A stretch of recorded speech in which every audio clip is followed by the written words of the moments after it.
ዛሬ እግዚአብሔርን ቃል እግዚአብሔር በልቤ ያስቀመጠውን መልእክት አካፍላችኋለሁ። ወደ መጽሐፈ መሳፍንት ወስዳችኋለሁ። መጽሐፈ መሳፍንት ላይ ምዕራፍ 4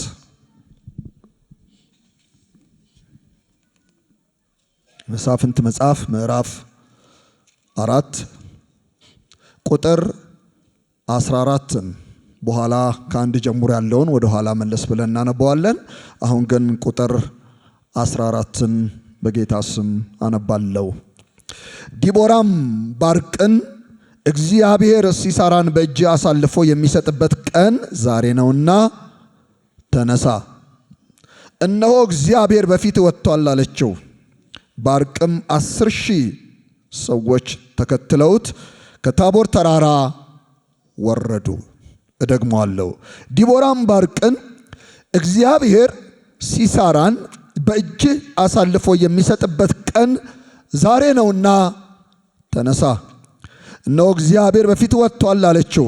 ባርቅም 10,000 ሰዎች ተከትለውት ከታቦር ተራራ ወረደ። እንጸልይ።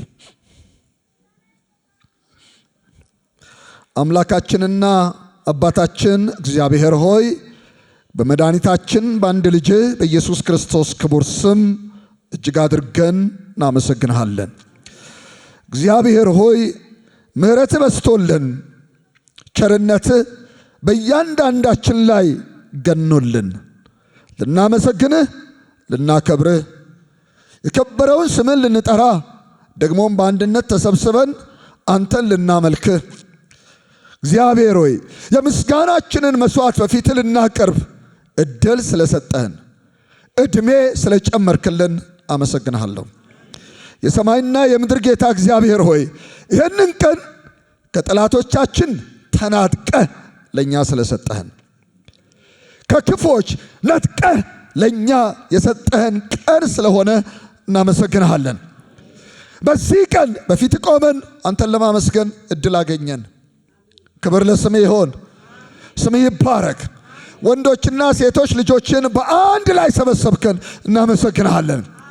አባት እግዚአብሔር ሆይ እንዳስለመድከን መንፈስን በመካከላችን እንድትልክ እጅህ በእኛ መካከል እንዲንቀሳቀስ የሰማይ መስኮት እንዲከፈትልን ቃልህን በፍጹም ግልጽነት እንድታስተምረን በኢየሱስ ክርስቶስ ስም እንማጸንሃለን። እግዚአብሔር ሆይ ይሄ እንዳይሆን የሚገዳደረንና የሚታገለን ማንኛውም አይነት የክፋት ኃይል በጌታ በኢየሱስ ክርስቶስ ስምና ስልጣን የረገፈ እንዲሆን እንጸልያለን። እኔም ባንተና በሕዝብ ፊት ቆሜያለሁና ለመናገር የሚያስችለውን ጸጋ አፍስልኝ። ባከበርከው ልጅ በኢየሱስ ስም ለምነንሃል፣ አሜን። ርዕሴን እንዲህ ብያለሁ። እግዚአብሔር በማን ይጠቀማል? እግዚአብሔር በማን ይጠቀማል? መቼም በየዘመናቱ እግዚአብሔር የሚጠቀምባቸውን ሰዎች ይፈልጋል። በየትኛውም ዘመን በየትኛውም ጊዜ እግዚአብሔር የሚገለገልባቸውን ሰዎች ይፈልጋል። በዚህም ክፍል ላይ እግዚአብሔር የተጠቀመባቸውን ሰዎች እናነሳለን። ግን አንድ ነገር ማንሳት እፈልጋለሁ። ሁልጊዜ እግዚአብሔር በደካሞች ይጠቀማል። በርቱ ነኝ ጠንካራ ነኝ በሚሉ ሰዎች ብቻ ሳይሆን እግዚአብሔር በደካሞች ይጠቀማል። ይህ ብቻ አይደለም።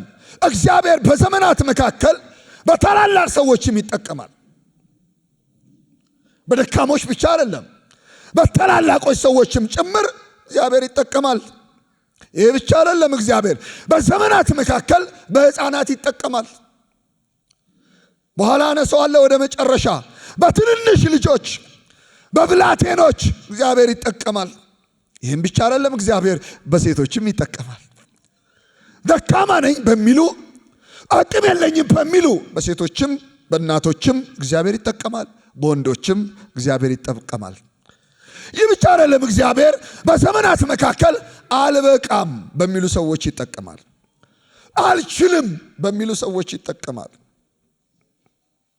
ሁልጊዜ መጽሐፍ ቅዱሳቸውን ስታጠኑ እግዚአብሔር የተጠቀመባቸው ሰዎች ሁሉም የበቁ ሰዎች ብቻ ናቸው ብዬ ለማለት ይቸገራለሁ። በአብዛኛው እግዚአብሔር በዘመናት መካከል የተጠቀመባቸው ደካማ ነኝ በሚሉትም ሰዎች ጭምር እግዚአብሔር አልፎ ሲጠቀም እናያለን። ታዲያ እግዚአብሔር በማን ይጠቀማል? እግዚአብሔር ከተጠቀመባቸው ሰዎች መካከል በዚህ ክፍል ላይ 3 ሰዎችን አነሳለሁ። የመጀመሪያዋ ዲቦራ ነች። በነብይቱ ዲቦራ እግዚአብሔር እንዴት እንደተጠቀመ እናያለን። ሁለተኛው እግዚአብሔር የተጠቀመበት ሰው በዚህ ክፍል ላይ ባርቅ ነው። የጦር መሪ የነበረው ባርቅን እግዚአብሔር ተጠቅሞበታል። ብቻ አይደለም። ሶስተኛው በዚህ ክፍል ላይ የምናየው ዛሬ እግዚአብሔር የተጠቀመባት ሌላኛይቱ ሴት ኢያኤል ትባላለች። በሁለት ሴቶች በአንድ ወንድ እግዚአብሔር በዚህ ክፍል ላይ ሲጠቀም ታያላችሁ።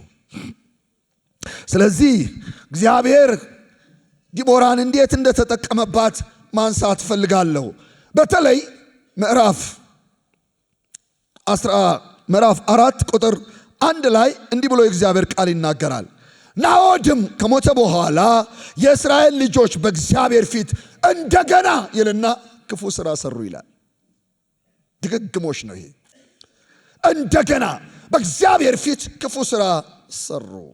ቁጥር 2 እግዚአብሔርም በአሦር በነገሰው በከነዓን ንጉሥ በኢያቢስ እጅ አሳልፎ ሰጣቸው።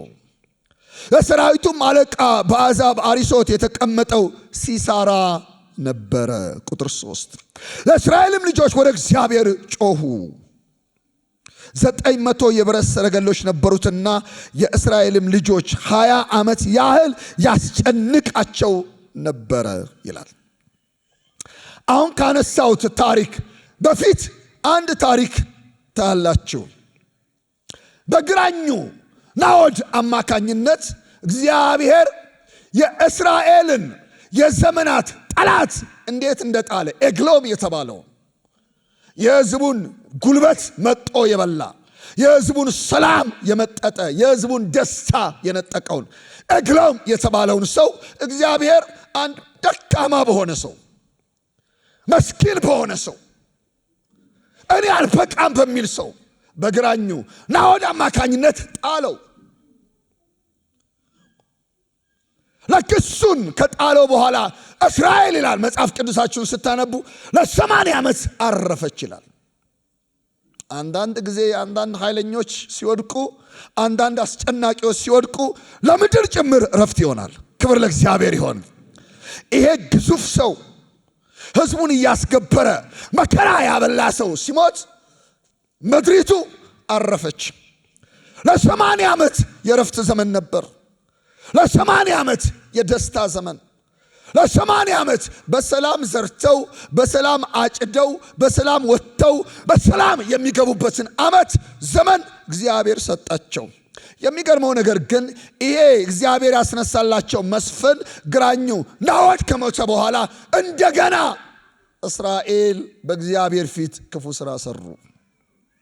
እንደምታውቁት የመሳፍንት መጽሐፍ ይህንን ነው የሚነግረን። እግዚአብሔር ማምለክ ሕዝቡ ያቆማል። ለእግዚአብሔር መስገድ ሕዝቡ ያቆማል። ለእግዚአብሔር የሚገባውን ክብር መስጠት ሕዝቡ ያቆማል። ያን ጊዜ እግዚአብሔርም ከለላውን ያነሳል፣ አሳልፎ ለጠላት ይሰጣቸዋል። ለቅሶ፣ ሐዘን፣ ጨለማ፣ ትካዜ ይውጣቸዋል። መልሰው ደግሞ አረ አድነን አለቅን ይላሉ። እግዚአብሔርም ይታደጋቸዋል፣ አዳኝ ያስነሳላቸዋል። እንደዚህ ነው የመሳፍንት መጽሐፍ ላይ እንዲህ አይነት ታሪክ ሲደጋገም እናያለን። እና ምዕራፍ 4 ላይ ቁጥር 4 ላይ እንዲህ ይላል እግዚአብሔር ቃል፣ በዚያን ጊዜ ነብይቱ የለፊዶት ሚስት ዲቦራ በእስራኤል ላይ ትፈርድ ነበረች ብሎ ይናገራል። ቁጥር 5 እርሷም በተራራማው በኤፍሬም አገር በራማና በቤቴል መካከል ካለው የዲቦራ ዛፍ ከሚባለው ከዘንባባው በታች ተቀምጣ ነበር። የእስራኤልም ልጆች ወደ እርሷ ለፍርድ ይመጡ ነበር ብሎ መጽሐፍ ቅዱስ ይናገራል። ቁጥር 6 ልካም ከቃዴስ ንፍታሌም የአቢኒኤምን ልጅ ባርቅን ጠርታ የእስራኤል አምላክ እግዚአብሔር ሄደ ወደ ታቦር ተራራ ውጣ፣ ካንተም ጋር ከንፍታሌም ከዛብሎን ልጆች 10,000 ሰዎችን ውሰድ። እኔም የኢያቢስን ሰራዊት አለቃ ሲሳራን ሰረገሎችንም ሕዝቡንም ሁሉ ወደ አንተ ወደ ቂሶን ወንዝ እስባለሁ። ለካ እግዚአብሔር ጠላትን ይስባል። እስባለሁ፣ ለሞት አሳልፊያቸው እሰጣለሁ። ጠላቶችን ወደ አንድ አካባቢ ወደ ቂሶን ወንዝ አካባቢ እስብልሃለሁ። ይህንን የትንቢት ቃል የምትናገረው እቺው ሴቷ ዲቦራ ነች። እናት የሆነች ዲቦራ ነች፣ እግዚአብሔር የሚጠቀምባት። ከዛ በኋላ እግዚአብሔር እንደዚህ ይላል፣ በእጅህ አሳልፌ እሰጥሃለሁ ብሎ አላዘዘህምን ብላ ትናገራለች። እና ዲቦራ አስቀድሜም እንዳልኳችሁ ሴት ነች። ዲቦራ እናትም ነች። ዲቦራ ባለትዳርም ነች። ዲቦራ የቤተሰብ ኃላፊም ነች። ዲቦራ ነብይም ነች። ዲቦራ መሪ ነች። ዲቦራ ፈራጅም ነች። ዲቦራ ከሰራዊት ጌታ ከልዑል አምላክ ከእግዚአብሔር መልእክት የምትቀበል ሴትም ነች።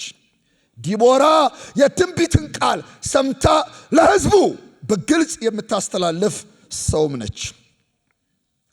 በፍርድ ወንበርም ላይ ተቀምጣ በእውነትና ያለ አድሎ የምትፈርድም ሴት ናት ዲቦራ።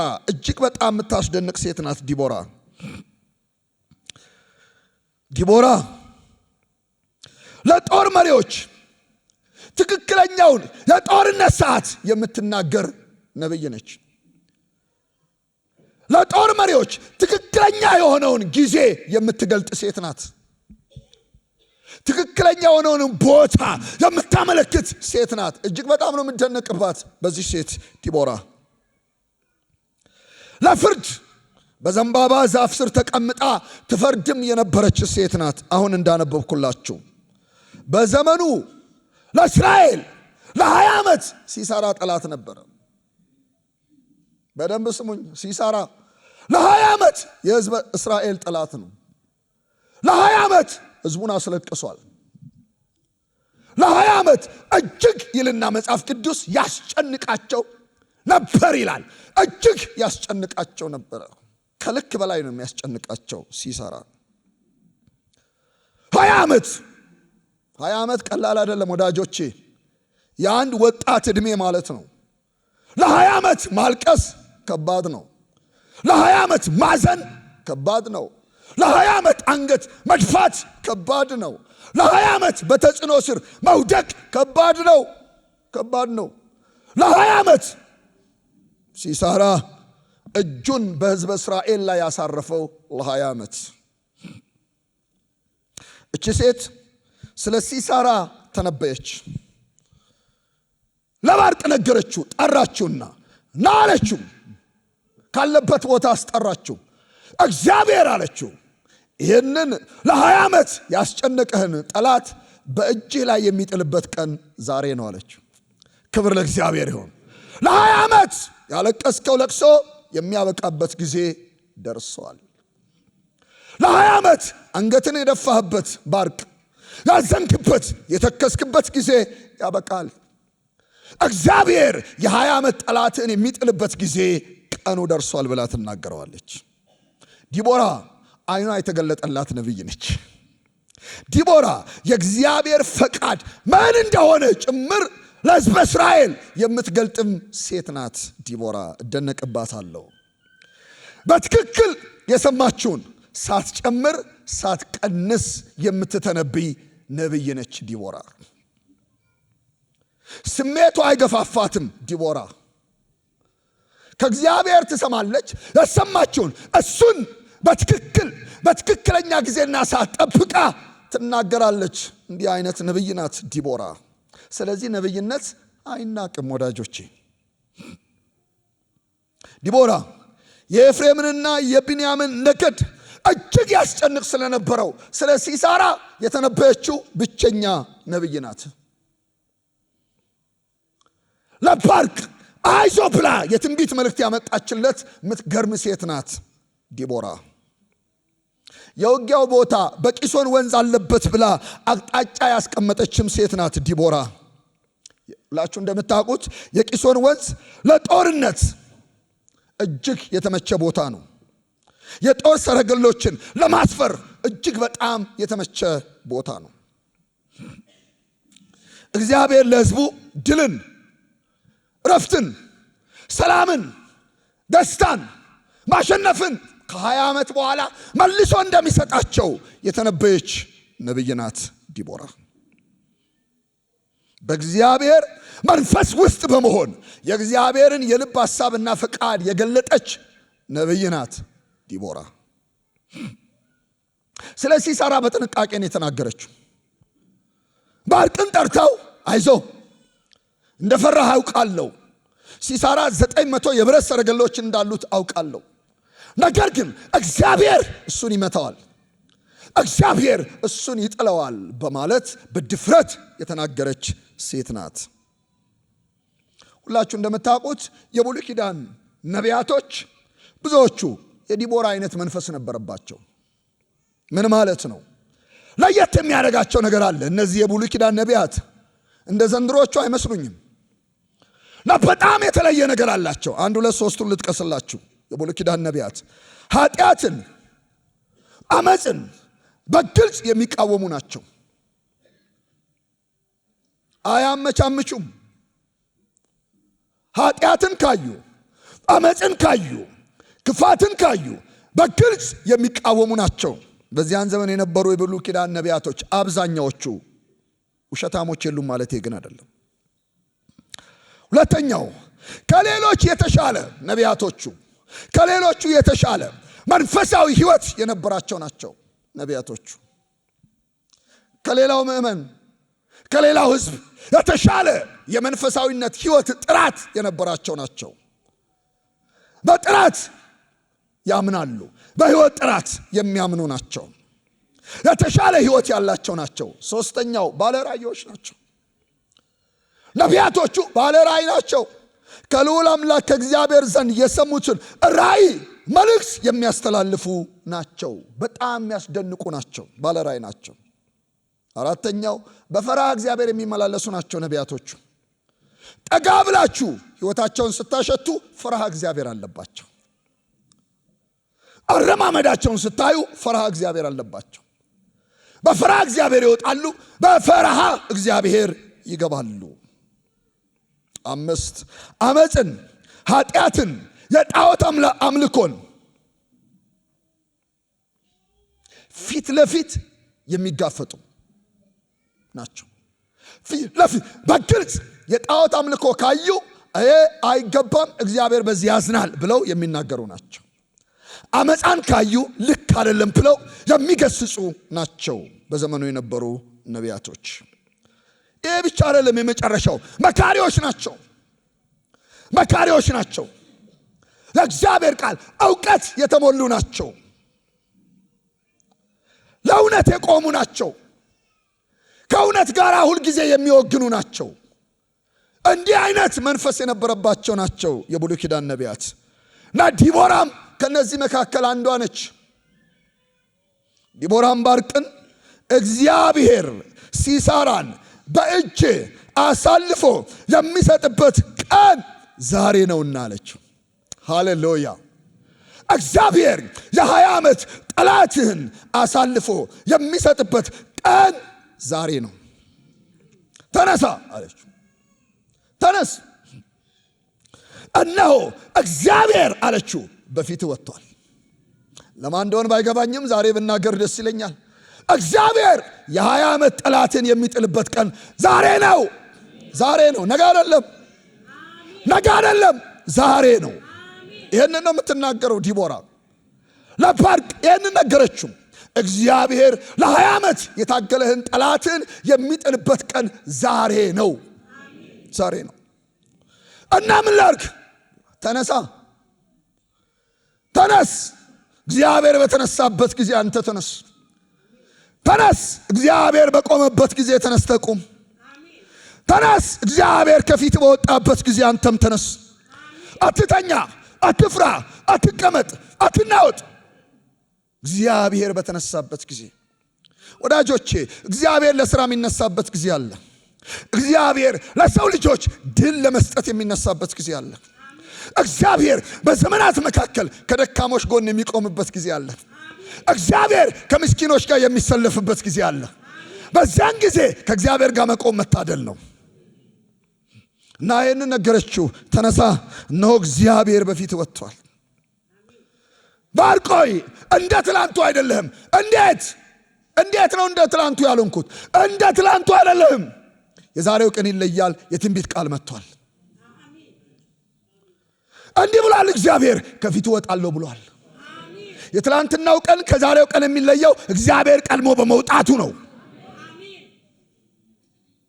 ስሙኝ ፍቀዱልኝ ወዳጆቼ፣ እግዚአብሔር ከፊት የሚወጣበት ቀን አለ። እግዚአብሔር አልፎ የሚሄድበት ቀን አለ። እግዚአብሔር ጠላቶቻችሁን ለመጣል፣ ጠላቶቻችሁን ለመውጋት፣ ጠላቶቻችሁን ድባቅ ለመምታት፣ ጠላቶቻችሁን ለማዋረድ የሚወጣበት ለካ ልዩ ቀን አለው። የእግዚአብሔር ቀን። ክብር ለሰራዊት ጌታ ለእግዚአብሔር ይሆን። ለካ እግዚአብሔር እንዲህ አይነትም የሚደግሰው ቀን አለው። ለሰው ቀን አይደለም፣ ለራሱ የእግዚአብሔር ቀን አለው። ይህንን የነገረችው እግዚአብሔር ከፊት ወጥቷል። የፈራ ሰው ይኖር ይሆን እዚህ ጉባኤ ውስጥ? የደነገጠ ሰው፣ ልቡ እንደ ባርቅ የወረደበት ሰው ይኖር ይሆን? እግዚአብሔር ከፊት ወጥቷል። ሰው አይደለም፣ አንድ የቀበሌ መሪ አይደለም፣ አንድ የጦር አዛዥ አይደለም። የሰራዊት ጌታ እግዚአብሔር ከፊት ወጥቷል። እግዚአብሔር ከፊት ይወጣል። ከማን ፊት? ከደካሞች ፊት እግዚአብሔር ይወጣል። አቅም ከሌላቸው ፊት እግዚአብሔር ይወጣል። ከፈሩ ሰዎች ፊት እግዚአብሔር ይወጣል። ተስፋ ከቆረጡ ሰዎች ፊት እግዚአብሔር ይወጣል።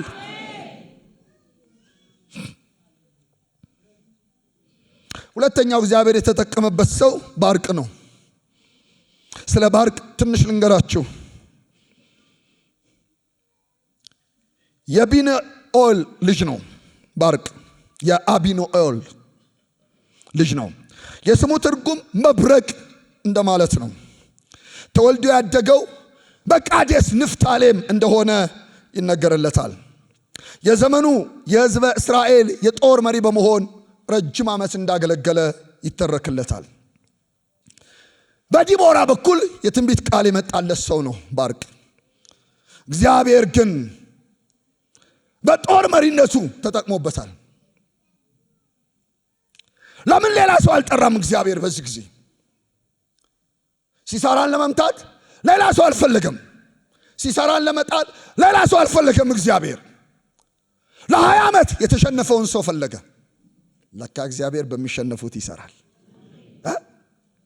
ለ20 ዓመት ወደ ኋላ ባፈገፈገ ሰው፣ የሲሳራ ስም ሲጠራ በሚነዝረው ሰው፣ የሲሳራ ታሪክ ሲነሳ በሚንቀጠቀጥ ሰው የሰራዊት ጌታ ልዑል አምላክ እግዚአብሔር በዛው ሰው እግዚአብሔር ሲሳራን መጣል ፈልጓል።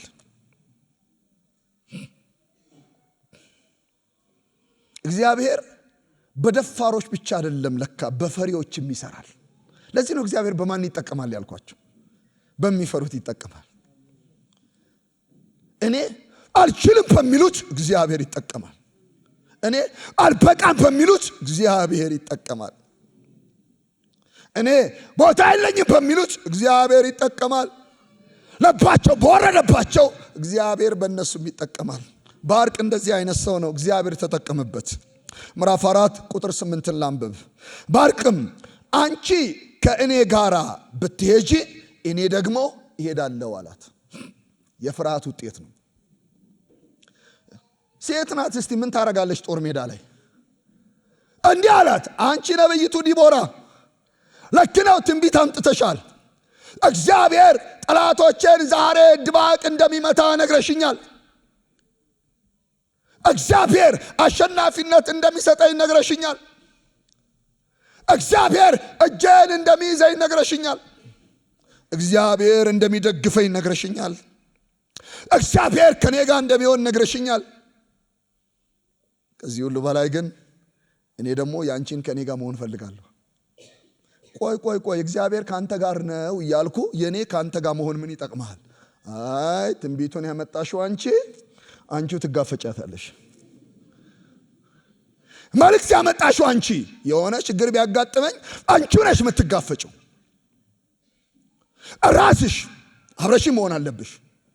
ቆይ እኔ አንድ ነገር ልንገርህ፣ እችላለሁ አብሬ መሄድ።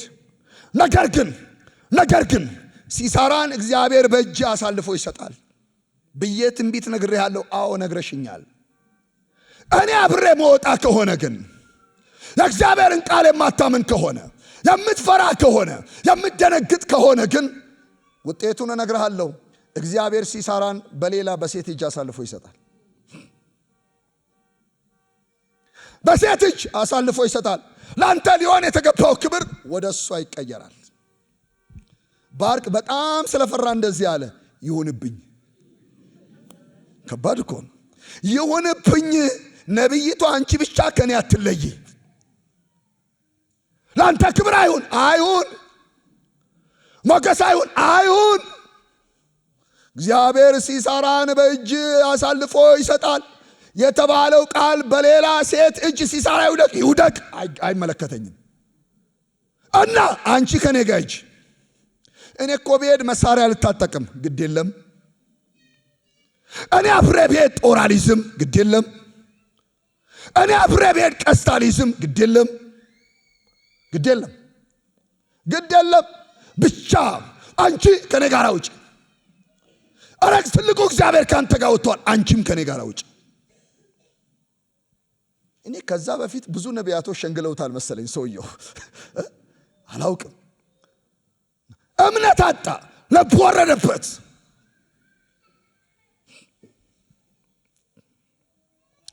ይሄ ባርቅ ለምንድን ነው የፈራው ብዬ ጠየቅኩ እና ይሄን ክፍል ሳጠና በሶስት ነገር የፈራ ይመስለኛል። በእኔ እይታ እናንተ ብዙ ማጥናት ትችላላችሁ። በሶስት ነገር ሲሳራን የፈራ ይመስለኛል። አንደኛ የእስራኤል የዘመናት ጠላት ነው ማለት የ20 ዓመት ጠላት ነው ሲሳራ። ለ20 ዓመት በማሸነፍ ነው ሲሳራ የሚታወቀው። ለ20 ዓመት እስራኤል በመሸነፍ ነው የምትታወቀው። አንዱ ትላንትናን ወደ ኋላ በማየት ነው በጣም የፈራው፣ የትላንትናን ታሪክ በማሰብ። ሁለተኛ የፈራው ይሄ የእስራኤል የ20 ዓመት ጠላት የሆነው ሲሳራ 900 የብረት ሰረገላ አለው። የኢራንና የሰሜን ኮሪያ ሚሳኤል ማለት ነው። 900 የብረት ሰረገላ ማለት የዛኔ የእስራኤል ሚሳኤል በሉት፣ አሁን የአሜሪካ ሚሳኤል በሉት። ይኸውና ጦሳቸው ለኛም ተርፏል። ናያ በሉት በጣም ይፈራል። 900 የብረት ሰረገላ አለው። ይሄንን በጥንቃቄ ያውቃል። ይሄን 900 የብረት ሰረገላ ይዞ ይወጣል፣ ድል አድርጎ ይመለሳል። ስለዚህ ባርቅ ፈራ። ሶስተኛው የባለፈው የ20 ዓመት ታሪክ ነው እንዲፈራ ያደረገው። የትላንትና ታሪክ የትላንት ታሪክ ከባድ ነው። ትላንትና ያስፈራል። ትላንት ወድቀ ሊሆን ይችላል። ትላንት ደክመ ሊሆን ይችላል። ትላንት እጅ ሰጥተ ሊሆን ይችላል። ትላንት በጠላት እጅ ተማርከ ሊሆን ይችላል። ትላንት አንገትን ደፍተ ሊሆን ይችላል። ዛሬ ግን ሌላ ቀን ነው። ሌላ ቀን ነው እኮ ነው ዛሬ ሌላ ቀን ነው። ዛሬ አዲስ ቀን ነው። ዛሬ እንግዳ ቀን ነው። ዛሬ እግዚአብሔር ከፊት የሚወጣበት ቀን ነው። ዛሬ ከትላንት የሚለይ ቀን ነው። ልዩ ቀን ነው። ትላንትን በማሰብ ፈራ። በእነዚህ 3 ምክንያቶች አንዳንድ ጊዜ እግዚአብሔር በሚፈራም ሰው ለካ ይጠቀማል። ባርቅ ነብይቱን ዲቦራን ይዞ ለመውጣት ጨከነ እና 10,000 የሚሆኑ የጦር ሰራዊት ያዘ፣ ዲቦራንም ጭምር ያዘ። ከዚያ የ20 ዓመት ጠላቱ የሆነውን ሲሳራን ለመበቀል ወጣ። እግዚአብሔር ልክ እንደተናገረው ከፊቱ ወጣ፣ ማሳደድ ጀመረ። ቁጥር 9 ላንብብ። እርሷም በእውነት ካንተ ጋር እሄዳለሁ፣ ነገር ግን እግዚአብሔር ሲሳራን በሴት እጅ አሳልፎ ይሰጣልና በዚህ በምትሄድበት መንገድ ላንተ ክብር አይሆንም አለችው። ዲቦራም ተነስታ ከባርቅ ጋር ወደ ቃዴስ ሄደች።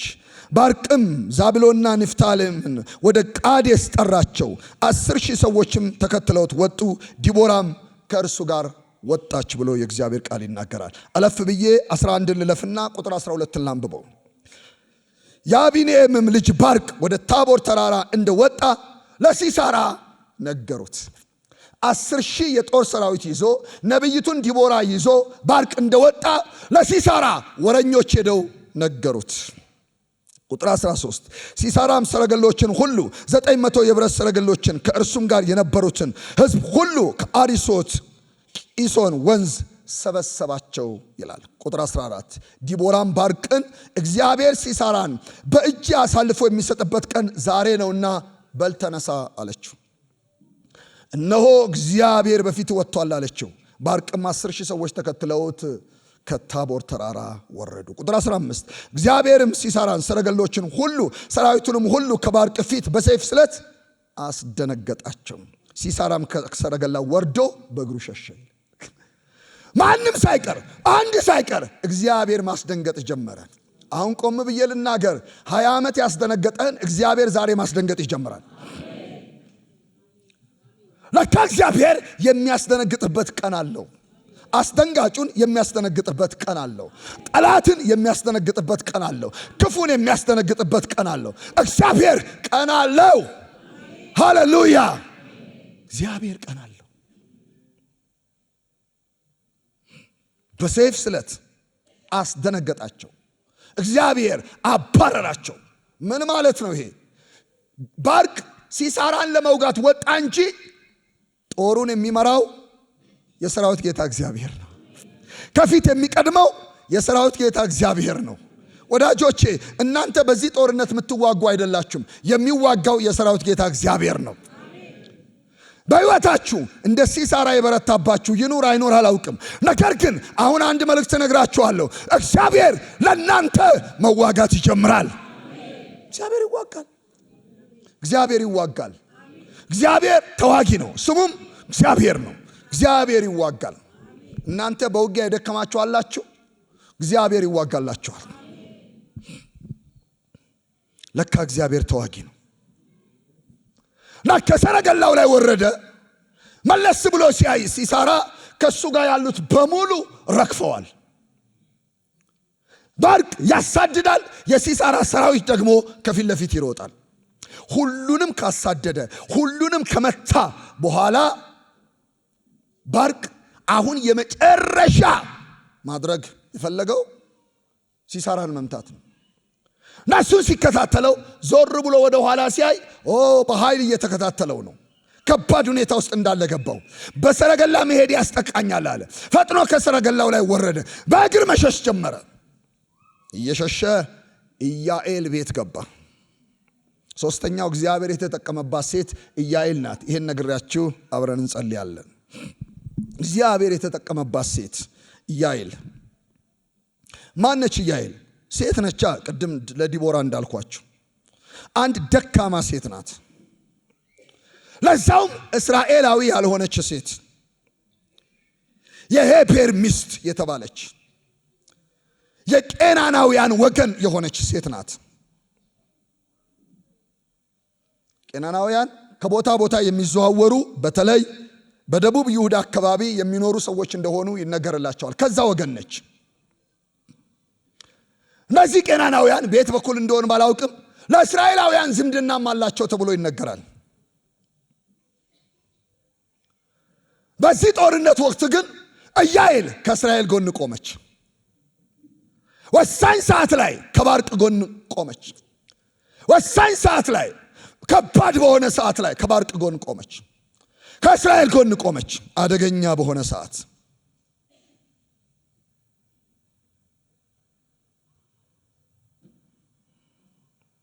ኢያኤል ጦርነት እንዳለ ስላወቀች ወደ ደጅ ወጣ ብላ ታያለች። አንድ ሰው በከፍተኛ ሩጫ ሲመጣ ታየዋለች።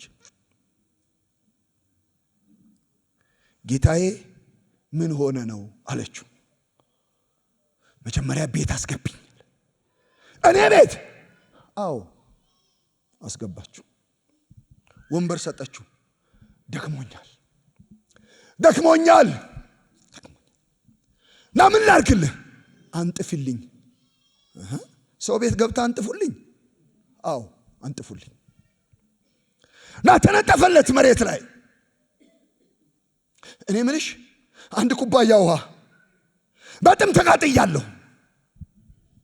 አረ ውሃ አይደለም። ከአቁማዳው ላይ ወተቱን ገለበጠችና ደጋግማ ሰጠችው። ና ግጥም አድርጎ ጠጣ። በፀሐይ የዋለ ሰው፣ በጦርነት የዋለ ሰው፣ ሲያሳድድ የኖረ ለመጀመሪያ ጊዜ እየተሰደደ ያለ ሰው፣ ሲያባርር የኖረ ለመጀመሪያ ጊዜ እየተባረረ ያለ ሰው፣ ሲያሸንፍ የኖረ ለመጀመሪያ ጊዜ እየተሸነፈ ያለ ሰው ወተቱን ጠጥቶ ተኛ። እሷ ደግሞ ልብስ አመጣችለትና ጋቢ ይሁን ነጠላ ጋቢ እንዳትጠይቁኝ በላዩ ላይ ሸፈነችና አረፍ በል ጌታዬ አለችው። እና ወደ ውጭ ልትወጣ ስትል ማን ያልሽን ስምሽን እያይን ናይስቲ አንዴ ጠራት። ተመልሳ መጣ። አቤት ጌታዬ ብላ ፊቱ ላይ ስትቆም እንዲህ አላት። ማንም ሰው እዚህ ቤት ገብቷል ወይ ቢልሽ ማንም አልገባም እኔ አላየውም በይ።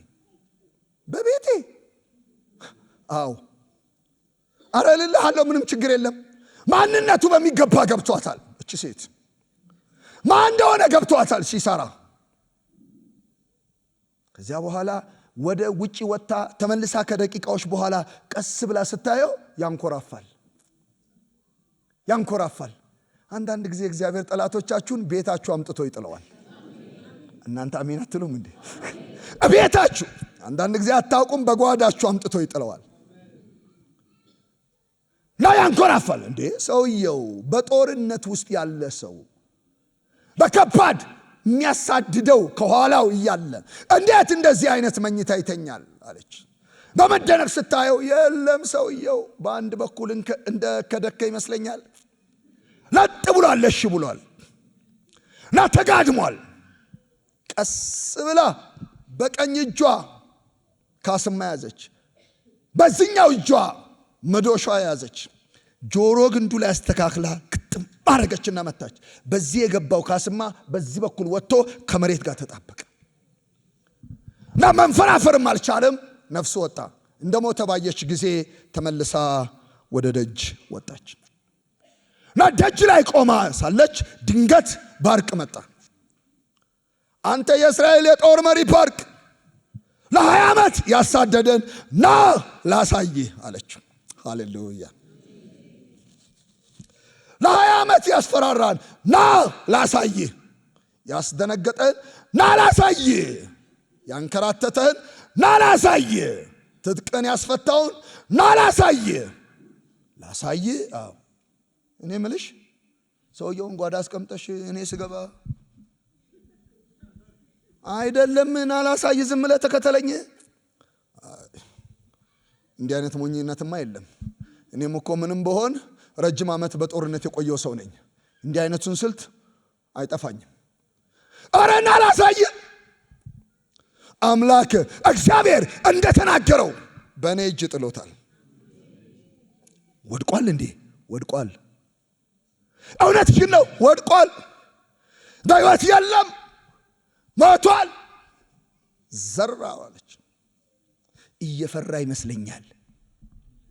ልግባ እንዴ አልግባ እንዴ እየተንቀጠቀጠ ይመስለኛል። ወደ ውስጥ ሲገባ ተዘርሯል እና ደሙ በጆሮ ግንዱ አድርጎ ጩር ያለ ወደ በሩ የመጣ ይመስለኛል። ዝም ብዬ ስስለው እዚህ ውስጥ ማለት ነው። እኔ ምልሽ እንዴት አድርገሽው ጣልሽው? አምላክ እግዚአብሔር እጄ ላይ ጣለው።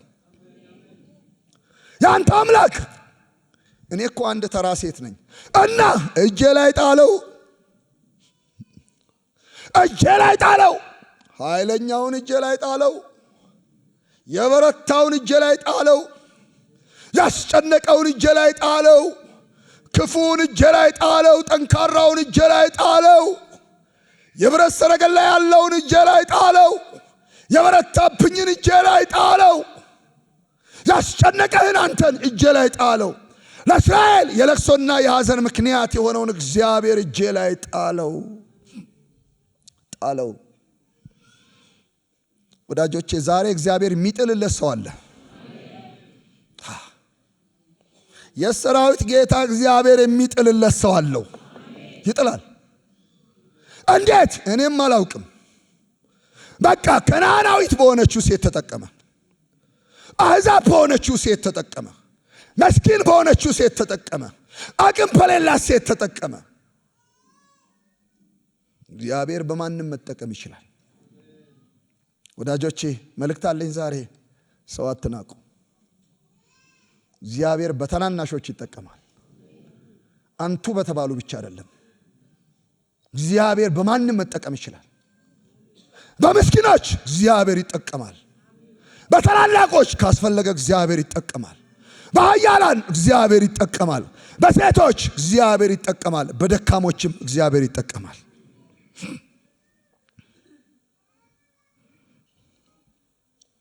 እግዚአብሔር ይጠቀማል።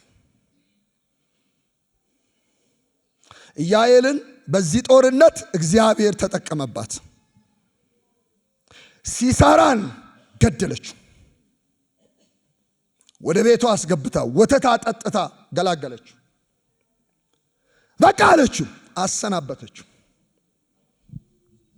ማን ያውቃል? ዛሬ እግዚአብሔር ከቤታችሁ የሚያሰናብተው ያለ ይመስለኛል። የሚያሰናብተው አለ እግዚአብሔር። አንዳንድ ጊዜ ከህይወታችሁ የሚያሰናብተው አለ።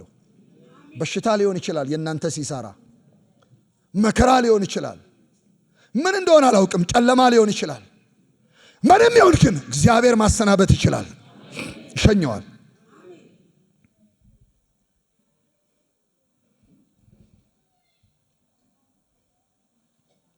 ሁለተኛ ነገሥት ምዕራፍ 5 ላይ ቁጥር 2 እና 3ን ብቻ ላንብብ የምታውቁትን ታሪክ።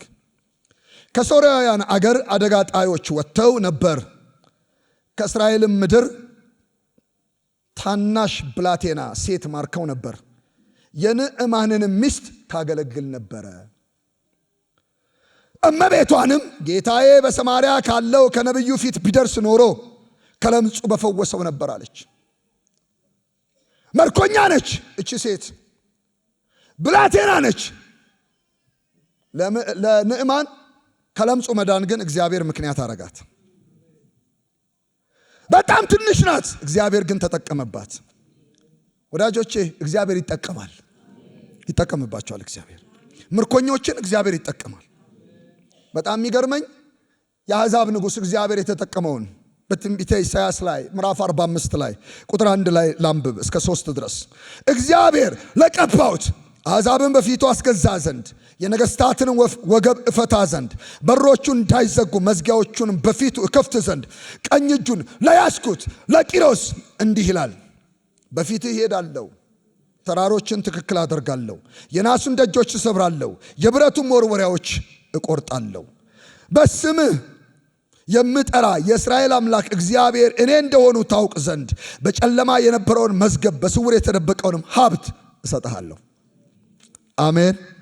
ክብር ለጌታ ይሁን። ለቂሮስ እኮ ነው እግዚአብሔር እንዲህ የሚለው። ማን ነው ቂሮስ? የአሕዛብ አገር ንጉሥ እኮ ነው ቂሮስ። የፋርስ ሰው ነው። ምናልባት የአሁኑ ኢራን ሊሆን ይችላል። ቂሮስ የሜዶንና የፋርስን መንግስት አንድ አድርጎ የገዛ ኃያል መሪ ነው። ግን እግዚአብሔር ተጠቀመበት። እግዚአብሔር የትንቢት ቃል አመጣለት። ለቂሮስ ተናገረው። ምን አለው? በፊት እሄዳለሁ። ለአሕዛብ ንጉሥ አዎ። ተራሮችን ትክክል አደርጋለሁ። ለአሕዛብ ንጉሥ አዎ። የናሱን ደጆች እሰብራለሁ። ለአሕዛብ ንጉሥ አዎ። የብረት መወርወሪያዎችን እቆርጣለሁ። ይችላል እግዚአብሔር። በወደደው መንገድ እግዚአብሔር ይጠቀማል። እግዚአብሔር ይጠቀማል። ማንንም እግዚአብሔር መጠቀም ይችላል። ማንንም እግዚአብሔር ይጠቀማል። ስለዚህ ራሳችሁን አውርዳችሁ ዝቅ አድርጋችሁ የምታዩ ሰዎች ለእናንተ መልእክት አለኝ። እናንተም ልጆች ናችሁ ለእግዚአብሔር። ሌላ አንድ ቃል ላንብብ በትንቢተ ኢሳይያስ ላይ ምዕራፍ 44 ቁጥር 28 ላይ ቂሮስንም እርሱ እረኛዬ ነው፣ እርሱም ኢየሩሳሌምን ትታነጽያለሽ፣ ቤተ መቅደስም ይመሰረትባታል ብሎ በቃዴስ ሁሉ ይፈጽማል እላለሁ ብሎ ስለዚህ ሰው ስለ ንጉሱ ይናገራል። ስለ ቂሮስ እና እግዚአብሔር በየዘመናቱ የሚጠቀምባቸው ሰዎች አሉ። ለዓላማው ለፈቃዱ የሚገለገልባቸው ሰዎች አሉ። ሳኦል ትዝ ይላችኋል እኔ ብላቴና ነኝ እንዳለ አንደኛ ሳሙኤል ምዕራፍ 9 ቁጥር 20 ላይ ከ3 ቀንም በፊት የጠፉ አህዮች ተገኝተዋልና ልብህን አትጣልባቸው። የእስራኤል ምኞት ለማን ነው? ለአንተና ለአባት ቤት አይደለምን? ሳኦልም መልሶ እኔ ከእስራኤል ነገድ ከሚያንሱ ወገን የሆኑ ቢንያማዊ አይደለሁምን? ወገኔስ ከቢንያም ነገድ ወገኖች ሁሉ የሚያንስ አይደለምን? እንዲስ ያለውን ነገር ለምን ነገርከኝ ብሎ ይላል። ለዚህ አልበቃም፣ እኔ የምበቃ ሰው አይደለሁም። እንዲህ ያለውን መልእክት ለምን ለእኔ ትነግረኛለህ? ስለምታስፈልግ፣ የምነግርህ ስለምታስፈልግ፣ በእስራኤል ላይ ነገ ንጉሥ ስለማደርግ። ሙሴም ትዝ ይላችኋል እኔ አፈትብ ነኝ አለ። መናገር አልችልም አለ። እንዳንዳንዶቹ አቀለጣጥፌ ስክትክት አድርጌ መናገር አልችልም፣ እምበቃ ሰው አይደለሁም አለ። እግዚአብሔር አፈትብ ነህ? አዎ፣ የሚናገርልህን ከጎንህ አቆማለሁ፣ አንተ ግን ከፊት ትሄዳለህ። እስራኤልን ከግብፅ ሀገር ከባርነት ቤት ይዘህ ትወጣለህ አለው እግዚአብሔር። አልበቃም ሲል እግዚአብሔር እንዲህ አለው ትበቃለህ። አልችልም ሲል እግዚአብሔር እንዲህ አለው ትችላለህ።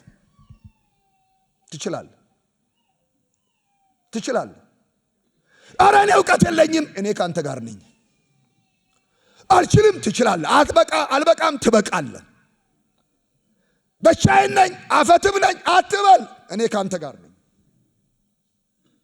ወዳጆች እግዚአብሔር በየዘመናቱ በወደደው ይጠቀማል።